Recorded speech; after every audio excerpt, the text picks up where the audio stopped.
The twin suns of Virellans sank behind the violet cliffs, casting long shadows across the crystalline city of Thessar. High above the spires and skybridges, in a chamber carved from living stone, the elders convened. Their robes shimmered with the energy of their lineage, a quiet testimony to the millennia their people had watched over the stars. Elder Virellans, whose voice had once silenced entire assemblies with its clarity, now struggled to be heard. "We must not engage," he said, aged fingers trembling as he pointed to the holoscreen where a blue and green sphere spun slowly. "Humanity is not ready. More importantly, we are not ready for them." The council hall rippled with dissent. Younger members exchanged glances, their smooth features betraying neither respect nor patience. High Chancellor Cyril, her silver eyes sharp, leaned forward. "And what, Elder, do you believe they will do? Storm our gates with metal swords and combustion engines?" Laughter swept through the room, but Virellans remained still. "They will not need to. Their greatest weapon is their nature. You mistake their technology for their threat. It is their adaptability, their ambition. They consume, always forward, never satisfied." Beside him, Elder Delos closed his eyes. He had stood with Virellans for centuries, but the tide was against them. "The prophecy is clear," Delos said softly. "A race born from dust and fire, bearing the faces of peace and the hearts of conquest. We have seen this pattern before." "We are not ruled by riddles," Cyril snapped. "We are a people of science. And science says humanity is eager to join the galactic fold. Their diplomats arrive in 3 cycles. We will meet them as equals." And so it was sealed. Across the stars, preparations began. Cultural liaisons rehearsed ancient greetings.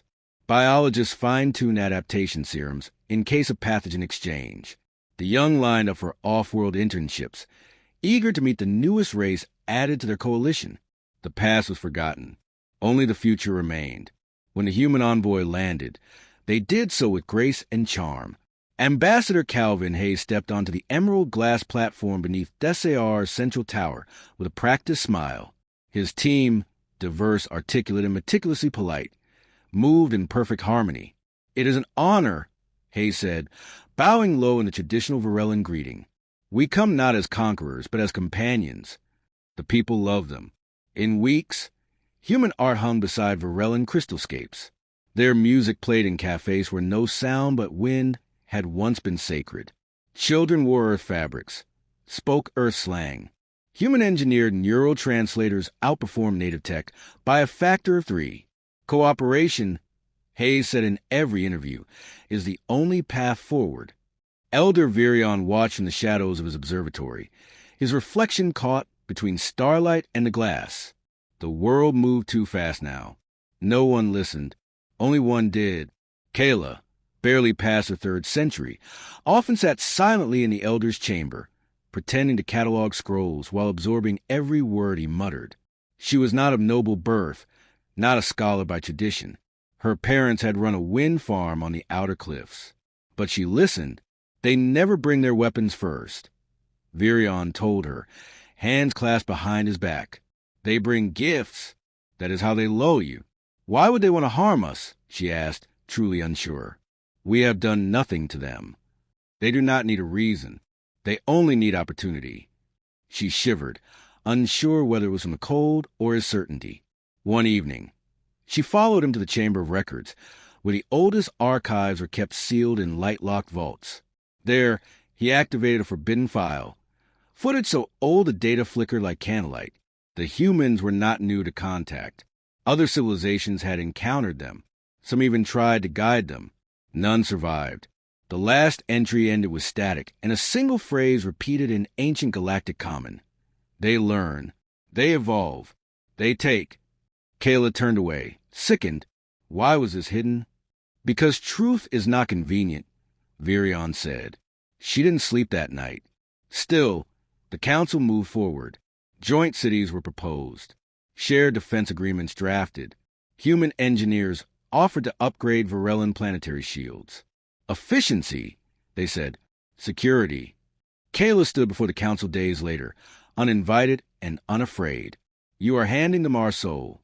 Chancellor Cyril barely looked up. You are dismissed. It was Virion who helped her out of the chamber, silent with pride and sorrow. And then came the moment that could not be undone. A data core, containing the genetic blueprints of every Virellan born for the last 1,000 years, was requested by Earth's envoys, officially for cultural preservation and interspecies research. Unofficially, it was handed over without debate. Virion collapsed in his observatory that night, his final breath caught between stars and regret. Kaela stood alone beneath the spires, the cold wind slicing across her face. Behind her, the city glowed in colors no longer their own. Ahead, the stars whispered warnings no one would hear. But she listened. The integration was seamless, frighteningly so. Where Virellan scholars had once measured progress in centuries, humans advanced in weeks. They were everywhere now. Earth-built databanks replaced the ancient crystal archives. Marketplaces overflowed with hybrid devices bearing Virellan precision and human ruthlessness in design. At first, the collaboration had seemed miraculous.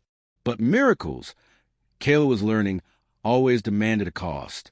Ambassador Calvin Hayes remained the smiling face of the Alliance. His speeches, though warm, were increasingly laced with a quiet authority. What began as suggestion often ended as policy. For mutual benefit, he would say, and who could argue with prosperity? Disease rates dropped.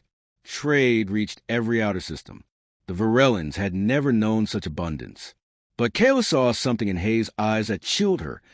Calculation behind charisma. Conquest masked his friendship. She had taken Virion's place not officially, but spiritually. The elders were no longer convened, quietly dissolved after unanimous vote declared them ceremonial. Their chambers were sealed, their records redacted, but Kaela had preserved fragments, smuggled out on memory crystals hidden beneath her robes. She studied them at night, alone in a chamber built beneath the ancient aquifers. There, the air still smelled like the past. The deeper she dug, the more the patterns emerged. Virellan manufacturing plants were now owned by cooperative Earth ventures. Defense systems responded to human encryption keys. Entire universities shifted their curricula to focus on Terran sciences and philosophies. Even language, the sacred glyphic patterns of her people, began to fade from signage and memory. She tried to warn the council again, this time through reports, essays, statistical forecasts. But data was easily dismissed when faith in progress ran too deep. Adapt or be left behind, said Chancellor Cyril in her last response.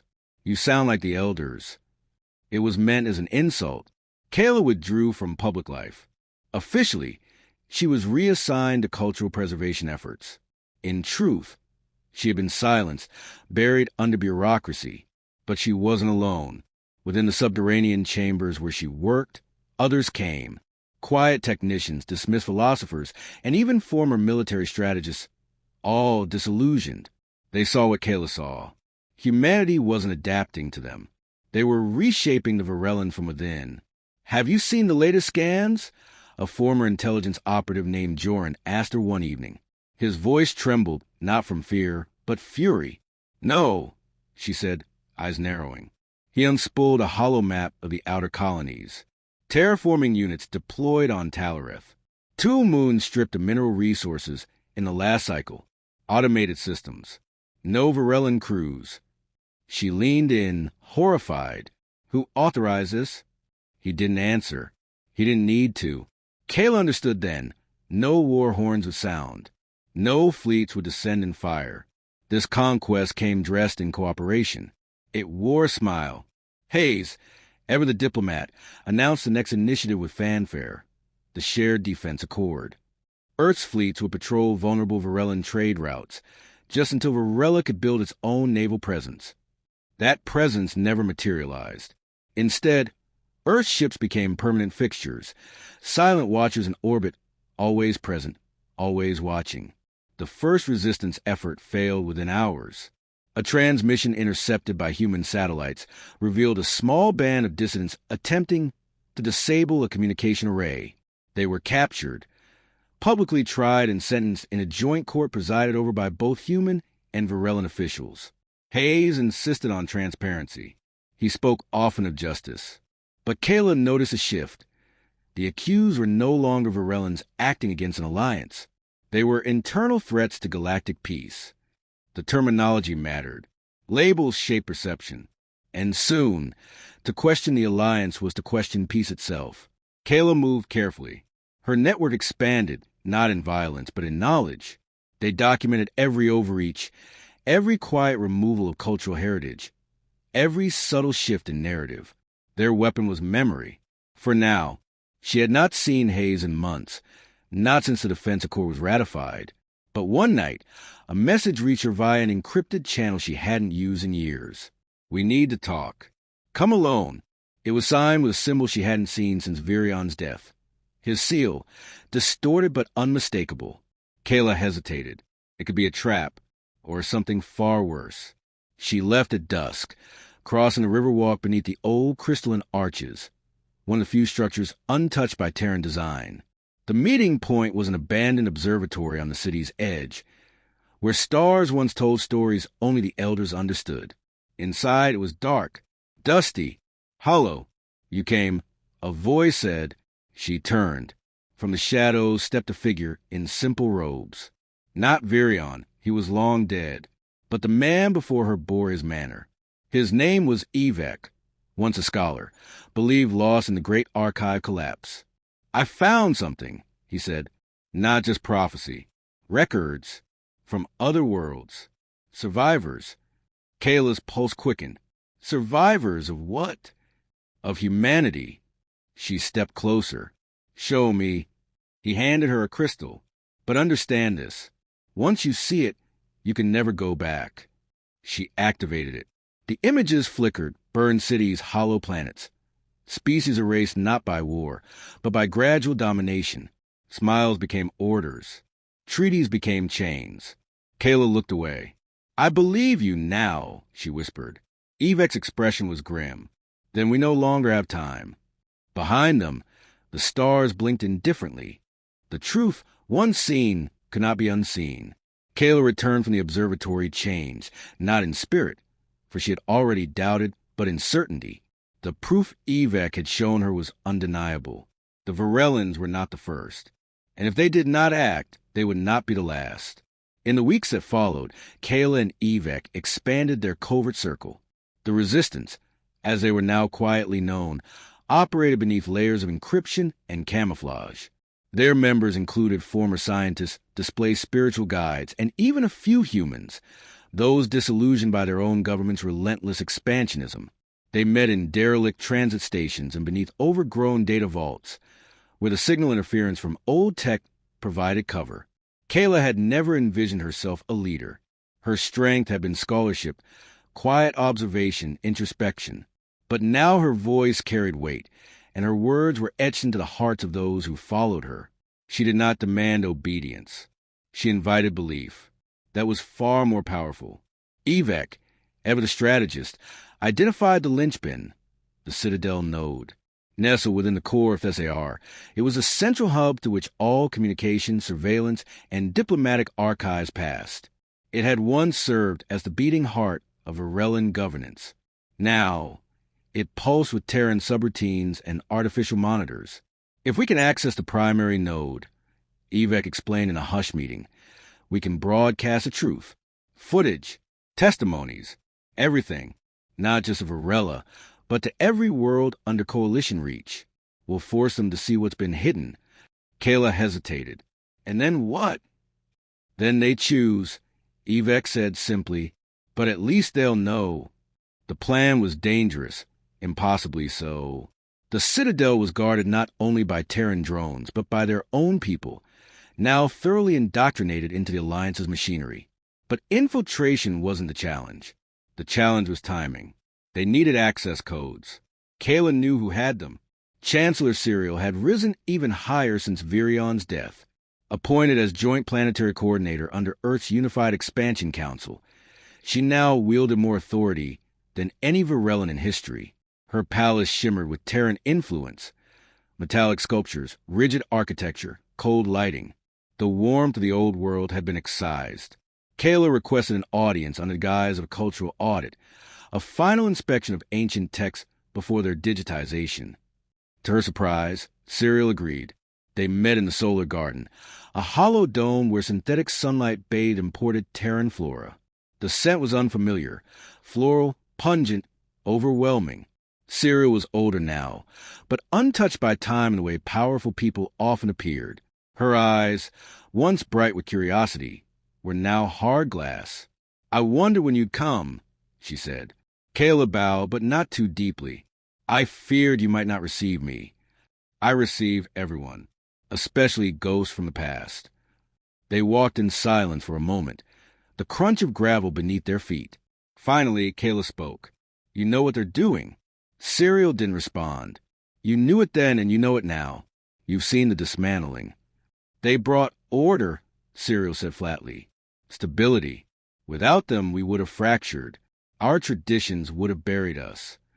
"They buried our freedom instead," Kaela replied. Serial turned to her, face inscrutable. "What would you have us do, Kaela? Start a war we cannot win? Burn the system down to reclaim a culture that forgot how to grow?" Kaela took a deep breath. "I would have us remember who we are, before it's too late." For a flicker of a moment, something passed between them. Nostalgia, perhaps, or regret. Serial reached into her sleeve and produced a data crystal. 3 codes, she said. Temporary access to the Citadel node. It won't bypass security protocols, but it'll get you close. Kaela accepted it with trembling fingers. "Why help me?" Serial didn't answer right away. Then softly, "Because I once listened to Virellans too."